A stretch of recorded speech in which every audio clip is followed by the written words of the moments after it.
We're talking the greatest star. That's with 2 R's. Dracula, I had to be topless for. I don't think I would have done full frontal. In the play, it's like she stands at the front of the stage, full frontal, naked, like baring herself to the world. And I was like, so Ida, will I be wearing a tasteful camisole or something? And she's like, well, there won't be full frontal, but we're there. Let's negotiate that. So it was interesting because when I first got approached with the role, I was like, I don't think I can do that. I can do that. And then like what ended up happening, it was really, I think it was tasteful. It was tasteful. I saw it because friends, I saw it. Okay. We were at Shot at the same time, and so Were I you saw there that year? Yes, girl.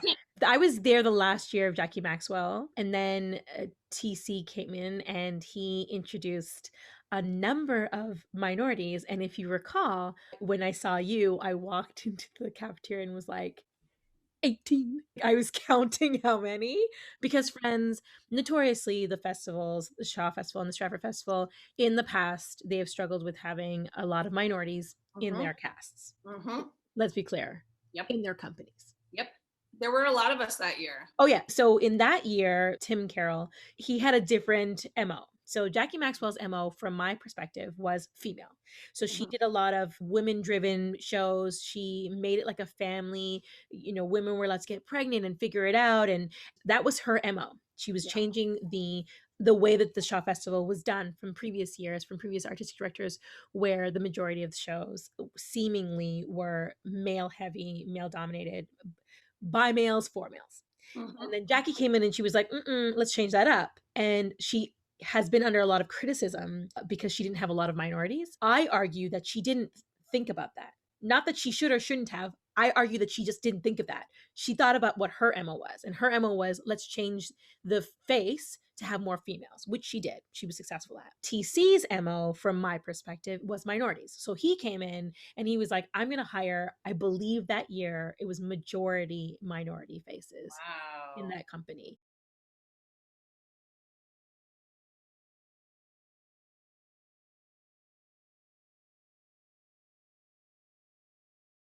It was gobsmacking. I mean, It was. I was there 10 years prior for 2 seasons, and it was a different company when I came back than the company that I had left.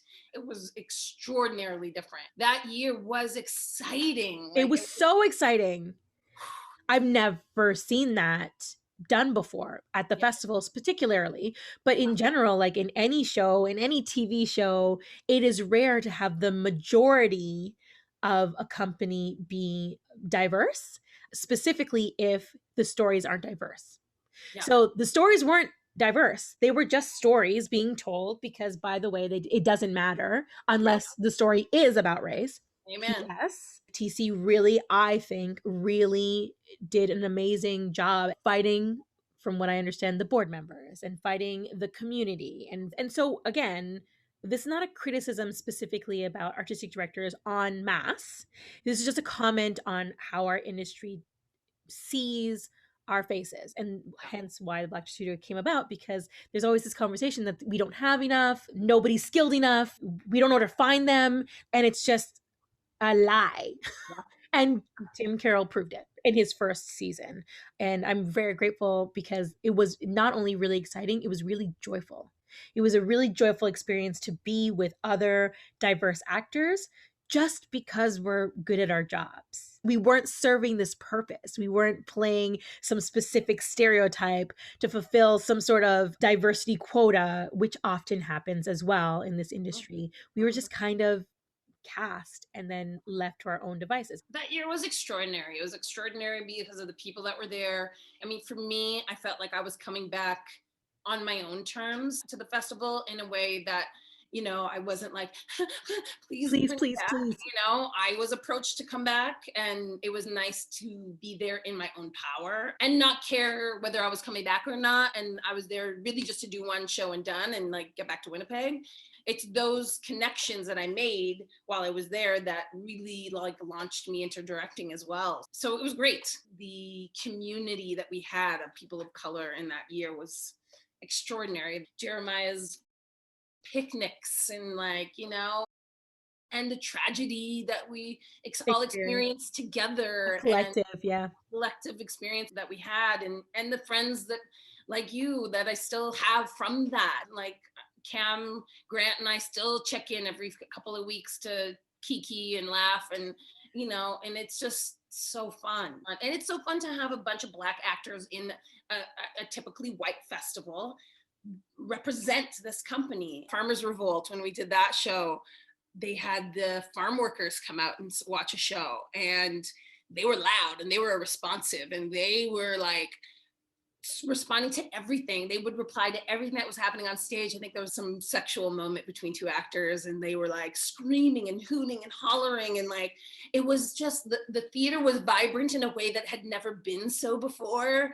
And I just remember looking over at Jeremiah and just killing ourselves at how wild of an event this was, because it's not the Shaw Festival. That's not the Shaw Festival. I always remember like my favorite moments in that show were looking over at Jeremiah and just giggling away. I love the moments where people get lost in something, or and then find their way again, and like Farmers Revolt really was a real community of actors who were working through that. It was gorgeous to see all that stuff. I love the liveness of theater. Happy accidents happen, and when mistakes are silly and ridiculous and you can recover from them, I love those moments. Oh my God, it's my favorite. I felt like it was a bit of a utopia that year. 1000%. Like I actively felt like I could stay here forever. Yeah. I really did. So thank you, TC. So Cherissa, tell me about all the exciting things that are happening in your life. So I'm just completing the end of my directing internship or directing residency at NTS, delving into design as a director and my relationship to design, specifically lighting and sound design, and also costume and set design, really getting a clearer understanding of those elements and how to work with people and designers in a really collaborative way. And that's been incredibly just mind-blowing. Every person I've worked with has been crazy, beautiful and wonderful. I was telling you, Mike Payette has been mentoring me through that. And right now I'm just finishing up a session with Julie Fox, who is an incredible designer. And then I won the Crows Theater RBC Rising Star Directing Award, Woo! which is like super fun and exciting, and like tons of opportunity that will be coming with that we're just in the works of talking through. And then I also won this Next Gen Theater Award, where I'm in process right now of training as a director with some of the most incredible women of color across the world. Oh, wow. We just finished a workshop with Dawn Walton, who's an incredible Black director out of England. And there's some leadership sessions that I just had with she runs the Oregon Shakespeare Festival, and it's one of the largest theater companies in the States, and she's a Black woman who's running it, and hearing her talk about her journey and how she got there is just, it's really cool. The one thing I haven't had the opportunity to do is train with women of color. Mm-hmm. And so this Next Gen thing that Why Not has begun is an incredible way to learn from women of color at the top of their fields across the world. It's astounding and it's gorgeous. And I will be doing a session with Wayne eventually, who I just absolutely love. And so it's been amazing. I've been afforded some really beautiful opportunities as a director recently that have really begun to shape who I am as a director and change my directing journey, and really allow me to delve into who am I as a director as opposed to an actor, helping me find my voice as a director and the work I want to do. And it's really affirming too, to know like, I want to do work with people of color, and how much that thrills me and feeds me as an artist, and how important those stories are to tell. Don't forget to subscribe so you never miss another episode of the Blacktor Studio. Friends, this is a new thing that I'm trying. We don't know how it's gonna go, but we're gonna try it. Scary. Speed round. We're just gonna go. Let's do it. What time did you wake up this morning? 7 a.m. What did you have for breakfast? Coffee. What's your favorite cocktail? I like a whiskey sour.